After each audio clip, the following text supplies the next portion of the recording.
بسم الله الرحمن الرحيم والسلام على خاتم المرسلين. بنرحب بضيوفنا وبأعضاء جمعية Egyptian Society of Neuroradiology. Our topic today will be a clinical application of diffusion IVIM in brain masses. In fact, in any voxel, there are moving protons in the extracellular space, but there are also protons moving inside the capillaries. If we measure diffusion for the protons for the extracellular space, this is what we call cellular diffusion or true diffusion, while measuring the movement and the diffusion of the protons inside the capillaries, this will be considered a pseudo-diffusion or perfusion. Now, if we are using low B values from 50 to 200, we can measure the perfusion or the pseudo-diffusion. While if we are using a higher B values from 200 to 800, in this condition, the diffusion measured will reflect the cellular diffusion, protons in the extracellular space, and also the movement of the protons in the capillaries or the perfusion. Now, returning back to basics, in free diffusion, the movement of the protons in the extracellular space is facilitated and will result in a high ADC. On the contrary, in cases of restricted diffusion, plenty of cells, scarce extracellular space, there will be restriction of the movement of the protons in the extracellular space, resulting in low ADC. Again, now, in case of free diffusion, there will be a small number of capillaries, and so small numbers of moving protons in the capillaries, so that we have low perfusion. On the contrary, in cases of restricted diffusion with plenty cells, there will be many capillaries to get the blood for these cells. There will be many protons, so there will be high perfusion. As a summary, in cases of free diffusion, there will be free movement of the protons in the extracellular space, and we will get high cellular diffusion and high ADC. On the contrary, for the perfusion, with the small number of capillaries, there will be only low perfusion. And this is the origin of this name, intravoxel incoherent motion. Incoherent motion because it will be in free diffusion, there will be low perfusion but high ADC. And in cases of restricted diffusion, plenty of cells resulting in small extracellular water, resulting in low cellular diffusion and ADC, while plenty of vessels and capillaries resulting in high perfusion or pseudo-diffusion. Again, high perfusion, low cellular diffusion, both of them are the origin of this word incoherent motion. Now, how can we get this diffusion IVIM sequence? It is just a simple DTI sequence with at least 3 B values less than 200 milliseconds. If we are increasing more than 3 B values, we increase the accuracy. Using low B value from 100 up to 200, we can measure the IVIM. More than 1,000, more than 1,500, we will measure kurtosis, but between both of them, in the range from B value from 200 to 800, we will measure the conventional sequence or conventional ADC that we are using to use. Now, what are the parameters of this IVIM? We have the first one, which is F or FP, which is the pseudo-perfusion fraction or perfusion fraction. What does this represent? It just represents the percent of the vascular volume, the percent of the vascular volume inside each voxel. And then we have 3 different ADCs. Our conventional ADC, which reflect both cellular diffusion and perfusion, and we consider this as ADC 0. And then we have an ADC related to the cellular diffusion, we call it diffusion coefficient or slow ADC.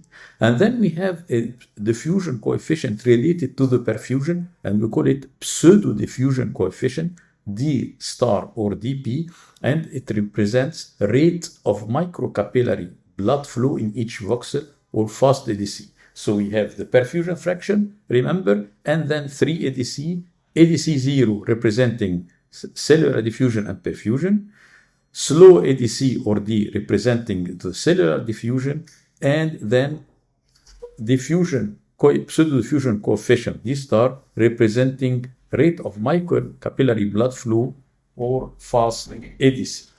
Now, what are the clinical application of IVIM diffusion? Mainly can be used in stroke, in cerebral small vessel disease, and mainly in neoplasm. In stroke, beginning in stroke, we are suspecting that there will be decrease in the perfusion fraction and pseudo-diffusion coefficient in ischemic core. They found that perfusion fraction and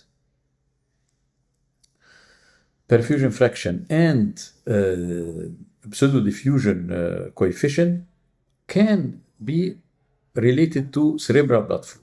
So that in a case of straightforward infarction, we can see hyper-intense signal on the right middle cerebral artery territory reflecting recent infarction with low ADC. And if we can see to the color map of the perfusion fraction, we can see that it is wider and larger than the corresponding ADC or diffusion. And the difference between both of them will give us the penumbra.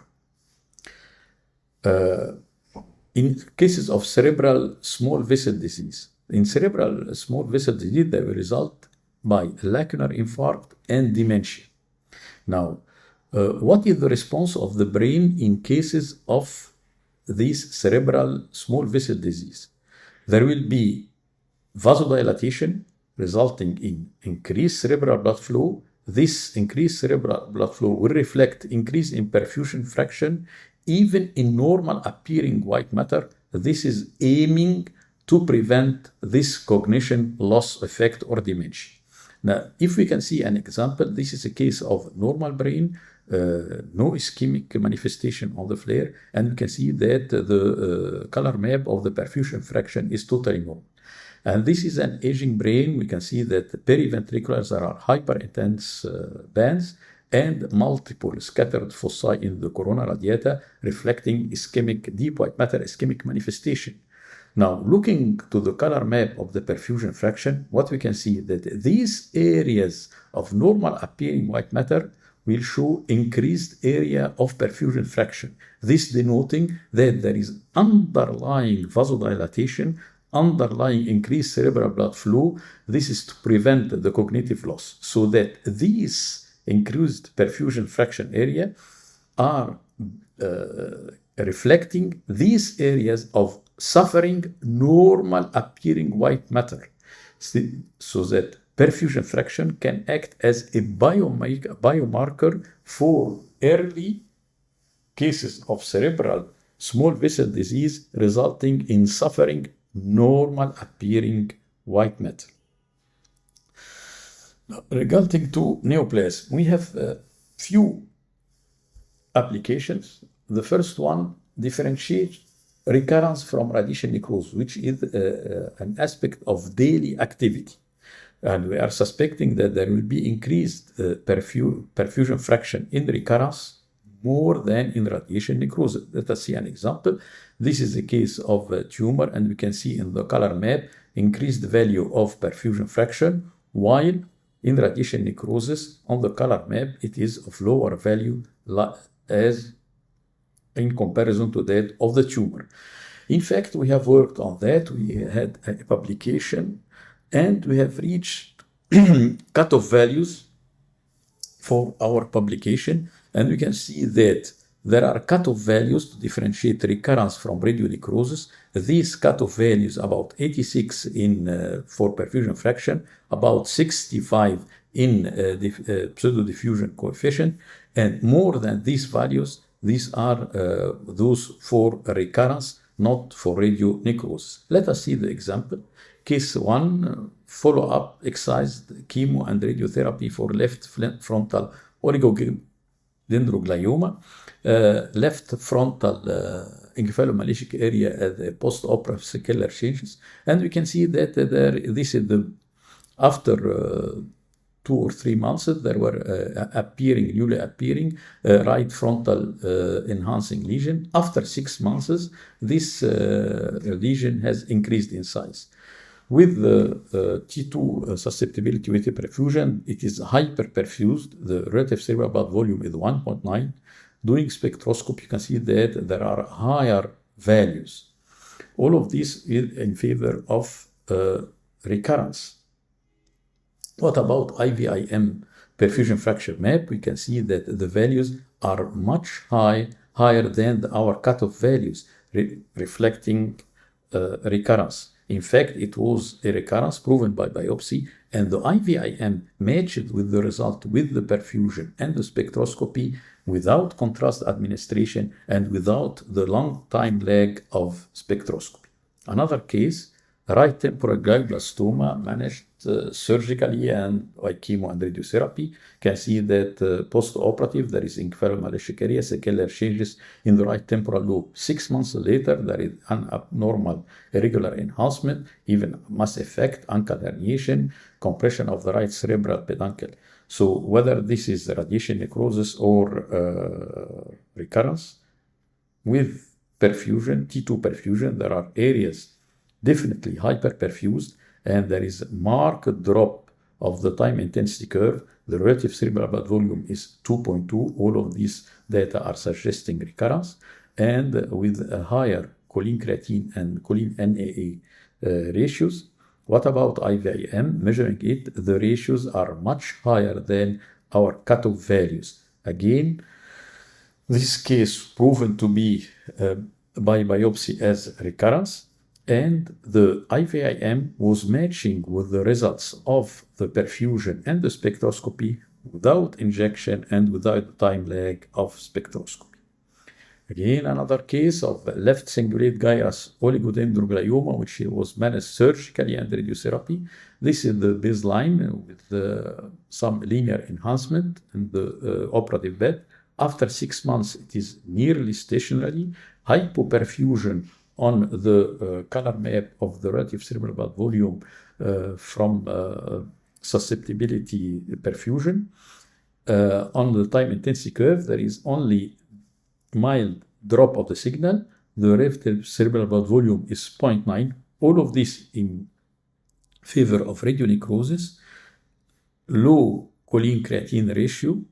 And what about IVIM? Here the ratios are smaller or less than our cutoff values. So proved to be radionecrosis by stationary condition, 6 months follow-up. And again, the IVIM was matching with the results of the perfusion, that of the spectroscopy, and again, without any contrast administration.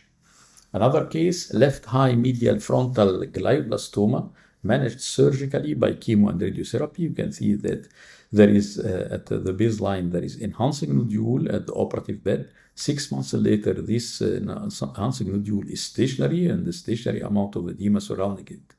On time intensity curve, there is mild decrease of the signal, low relative cerebral blood volume, only 0.6. By spectroscopy, lower choline creatine and choline NA values. All of these are in favor of radiation necrosis. What about IVIM? You can see that the values are much lower than the cutoff values. Again, by follow-up 6 months, the condition is stationary, confirming radionecrosis, and here the IVIM was matching with the results of the perfusion and the spectroscopy. Now, another application in neoplasm is to try to differentiate between high and low-grade gliomas. And we are suspecting that there will be increased perfusion and the pseudo-diffusion coefficient in cases of high-grade glioma more than in low-grade glioma due to angiogenesis. And this is an example case of glioblastoma. You can increase on the color map of the perfusion fraction, there are higher value as well as in pseudo-diffusion male also. Again, we have worked on that, and we have our own cutoff values, which will be published very soon.